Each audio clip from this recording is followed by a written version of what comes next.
Dans cette vidéo, j'ai décidé de sortir de ma zone de confort et de vous proposer un type de vidéo qu'on n'a encore jamais vu sur ma chaîne.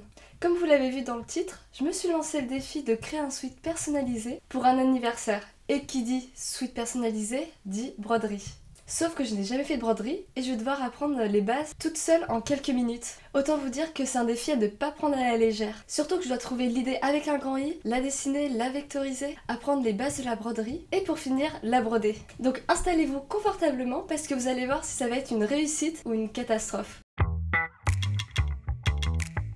Vu que c'est ma première broderie, j'ai décidé de partir sur une illustration sans trop de détails. Mais la grande question était, qu'est-ce que j'allais lui broder ?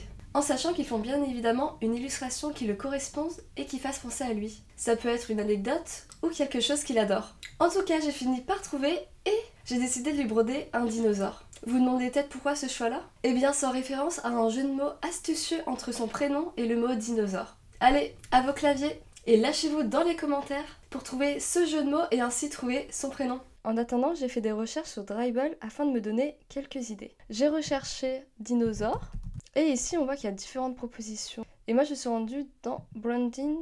Et là, on voit qu'il y a différents dinosaures sympas, d'autres plus cute, gentils, d'autres plus féroces. Et en regardant ces différents dinosaures, j'ai vite compris que je voulais plutôt une illustration mignonne, avec un regard plutôt doux, comme on voit ici ou ici. Donc ça, c'était des posts que j'avais enregistrés pour me donner quelques idées. Et j'avais beaucoup aimé ces styles-là où on avait vraiment que la tête. Genre celui-là, je le trouve incroyable parce qu'il met vraiment bien en valeur le dinosaure, même avec les contours. Donc je me suis dit que j'allais partir plutôt sur une base comme ça, tout en gardant des couleurs qui resteraient plutôt dans le vert pour vraiment rappeler le côté dinosaure. Suite à ça, j'ai commencé à faire un premier croquis en gardant la même idée avec un style mignon et des bordures épaisses. Je vous laisse regarder la vectorisation de ce dinosaure en accéléré. Waiting for sunshine. Ooh, waiting for sunshine. Waiting for sunshine. Ooh, waiting for sunshine. Waiting for sunshine. Ooh.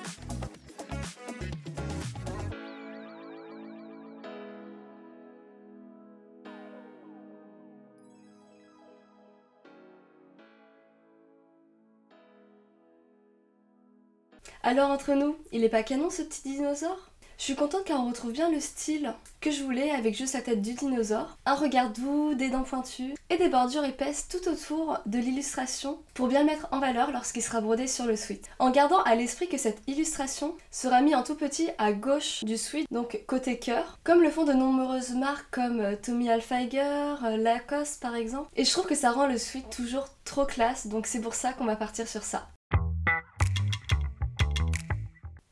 En ce qui concerne du matériel, on va avoir besoin d'un sweat, d'une aiguille, de fil également blanc, vert et noir, d'un ciseau et évidemment d'un tambour que je suis allée chercher hier suite à la vectorisation du logo parce que je me suis rendu compte que je n'avais pas tout à la maison.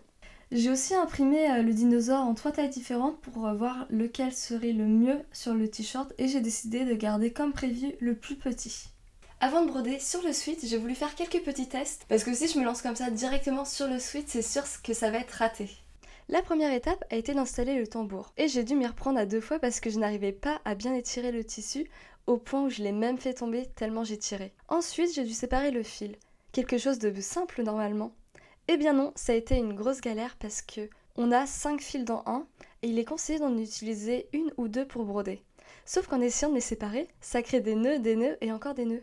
Tout ça pour dire que j'ai mis pas mal de temps avant d'avoir 2 fils. Et c'est à partir de ce moment-là que je me suis dit que ça commençait très mal. Je n'étais qu'à la 2e étape et j'étais déjà en galère. Qu'est-ce que ça allait donner par la suite? Mais j'ai vite repris mes esprits et j'ai commencé par faire le premier point.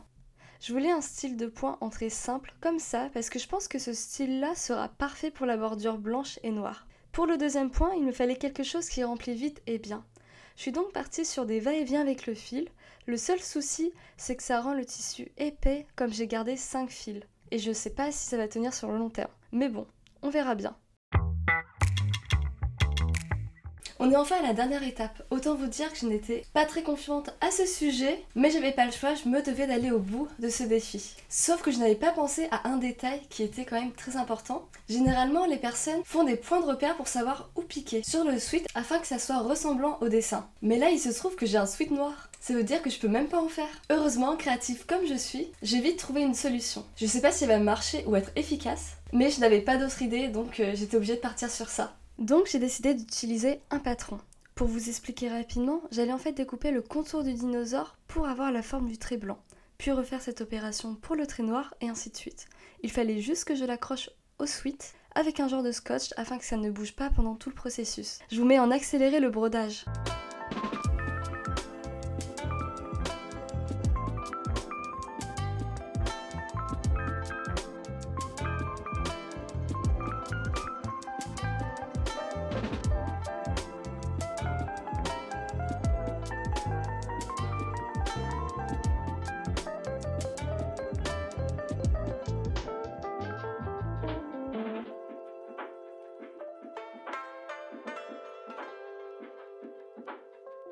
Comme vous le voyez, pour le moment, j'ai juste fait les bordures et je pense avoir respecté à peu près les dimensions. Je vous laisse avec la suite.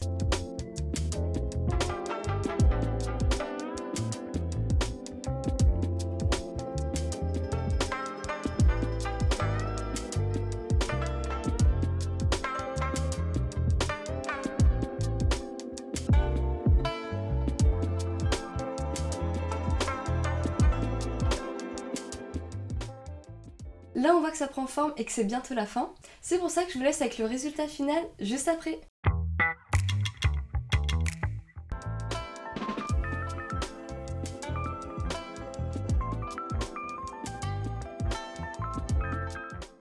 C'est le moment du bilan. Déjà on se rend pas compte dans la vidéo, mais ça m'a pris tellement de temps à la tourner. J'ai commencé à 15h pour finir à 19h, juste pour le brodage parce que tout ce qui était vectorisation, je l'avais fait la veille. Pour au final avoir un résultat comme ça. On va pas se mentir, il y a quand même une grosse différence entre ce qui a été fait ici et ce qui devait être fait.